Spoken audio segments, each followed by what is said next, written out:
Sharada jewellers grand opening July 11న సోమాజిగూడలో first ever factory outlet. Raj Tarun అలాగే లావణ్య విషయం అందరికి తెలిసిందే. అయితే లావణ్య విషయంలో చాలా మంది నెగిటివ్గా మాట్లాడుతున్నారు. ఎందుకంటే ఆమెకు పేరెంట్స్ ఏమయ్యారు, పేరెంట్స్ ఎందుకు సపోర్ట్ చేయట్లేదు, ఈ మొక్కటే ఎందుకు బయటకు వస్తుంది, ఈమె తప్పు చేసింది కాబట్టే పేరెంట్స్ వదిలేశారేమో అని చెప్పేసి కొంతమంది మాట్లాడుతున్నారు. కానీ ఎవరికి తెలియని విషయం ఏంటంటే వాళ్ళ పేరెంట్స్ ఆమెతో పాటే ఉన్నారు. ప్రతి చోటకి వాళ్ళే దగ్గరుండి ఆమెను తీసుకెళ్తున్నారు. ఇప్పుడు అడ్వకేట్ దగ్గరకు కూడా వాళ్ళ పేరెంట్స్ కూడా వచ్చి ఉన్నారు. ఇదిగో చూడండి మనతోటే ఉన్నారు, ఒకసారి వాళ్ళతో కూడా మాట్లాడదాం. అందరికి నమస్కారం అండి. ఇప్పుడు జరుగుతున్నటువంటి విషయంలో మీరు అసలు సపోర్ట్ చేయట్లేదని, మీరు అసలు వదిలేశారని, మీ అమ్మాయిని తప్పు చేసింది కాబట్టి వదిలేశారని కొంతమంది లేదమ్మా, ఏం లేదు. మా పాపకు మేము సపోర్ట్ చేయకపోతే ఎవరు చేస్తాం? 100% సపోర్టే ఉంటుంది. కాకపోతే మా పాపకు అన్యాయం జరిగింది. 14 సంవత్సరాల నుంచి ఎట్లా అంటే అట్లా ముందు 14 సంవత్సరాల నుంచి పరిచయం 10 ఏళ్ళు అయిందండి పెళ్ళి అయ్యి అయ్యి ఉండొచ్చు. అంటే మనకి తెలియకుండా లోపల లోపల ఇద్దరే కదా, లోపల లోపల ఏదో టెంపుల్ దగ్గరికి వెళ్ళి వేసేసుకున్నారు. ఆ సంగతి మాకు కూడా తెలుసమ్మా. కాకపోతే మేము ఎవరికి చెప్పలేదు, కదా. ఎందుకంటే అందరి ముందు తెలిస్తే అది చెప్తే అది వేరు ఉంటుంది.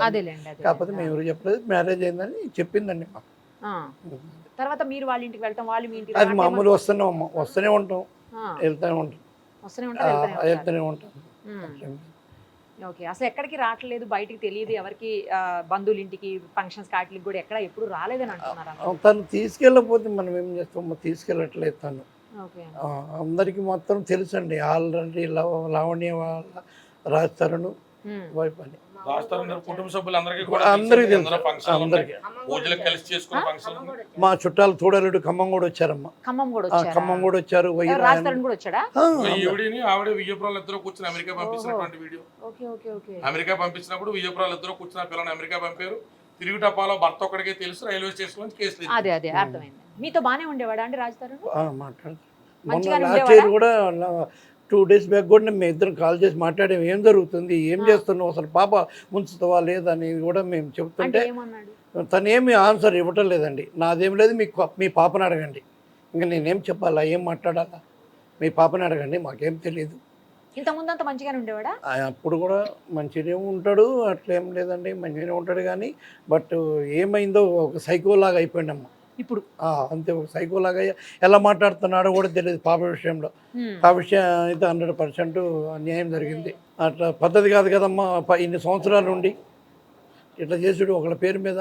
తనకి కూడా వాళ్ళ సిస్టర్లు ఉండొచ్చు, అమ్మ నాన్న, అట్లా ఒక తప్పు కదా ఒక మాట మాట్లాడినావు. సర్వం కుక్కల కాడ నుంచి ఏ టు జెడ్ అన్నీ చూసుకుంటూ వచ్చేసి ఇప్పుడు ఇట్లా బయట పెట్టి అక్రమ సంబంధాలు చేస్తే ఇంక మేము బతకాలా ఉండాలమ్మా. మీరే న్యాయం చేసి దయచేసి మీడియా ద్వారా అందరికీ చెబుతున్నామమ్మా. మీరు వాళ్ళ పేరెంట్స్తో ఒక్కసారి మాట్లాడి చూడాల్సిందేమో కదండి. మాట్లాడారా పేరెంట్స్? ఏమన్నా వాళ్ళ నెంబర్ ఉంది కానీ లేదు, పని చేయట్లేదండి. తీయట్లేదా వాళ్ళు? అంటే బ్లాక్ చేశారేమోనండి. అన్ని బ్లాక్ చేశారు, వాట్సాప్ బ్లాక్ చేశారు, నార్మల్ కాల్స్ బ్లాక్ చేశారు. అదే అన్ని బ్లాక్. ఫోన్ చేస్తే బేరాలు పెడుతున్నారు చుట్టాల ద్వారా. ఈ అమ్మాయికి ఆయిల్ అని ఉంచుకుంటారు, బయటికి గెంటేమంటారు, పాపం బేరాలు పెడుతున్నారు. బయటికి మాట్లాడుకోలేక, ఇన్నాళ్ళ పాటు ఏమి చెప్పుకోలేక.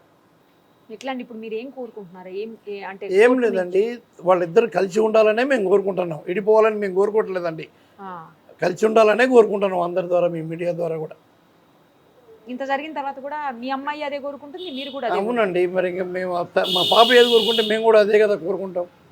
వేరే వాళ్ళకి ఎట్లుంటుందండి? ఆపోజిట్ కదా.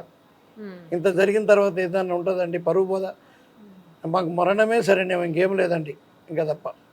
ఏమన్నా మా పాపకు అన్యాయం జరిగితే మేము ఇద్దరం మాత్రం ఉంటామండి, ముందు చెప్తున్నాం మీకు అదే మాట.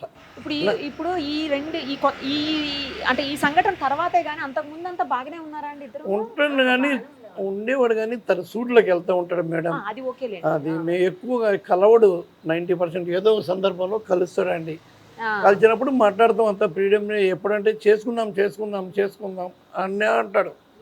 మీరు అడిగారా ఎప్పుడన్నా బహిరంగంగా అందరి ముందు కాదు బహిరంగంగా అందరి ముందు పెళ్లి చేసుకో మా అమ్మాయిని, ఇట్లా గుడిలో కాదు అని చెప్పి అడిగారా? అసలు బహిరంగంగా అడగలేదమ్మా.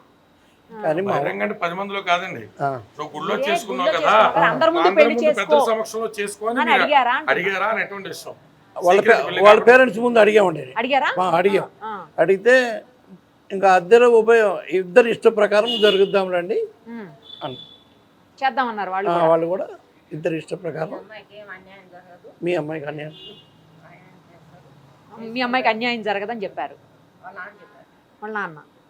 ఇప్పుడేమో అసలు ఫోన్లు కూడా తీయట్లేదు. లేదండి, తీయట్లేదు ఫోన్. సరే ఇప్పుడు ఇక కోర్టు ద్వారా తేల్చుకోవడం తప్పించి వేరే ఏం కూడా కనిపించట్లేదు. అంతేనమ్మా. థ్యాంక్స్ అండి. సుమన్ టీవీలో మీ పర్సనల్ అండ్ బిజినెస్ ప్రమోషన్స్ కోసం కింది నెంబర్కి కాంటాక్ట్ చేయండి.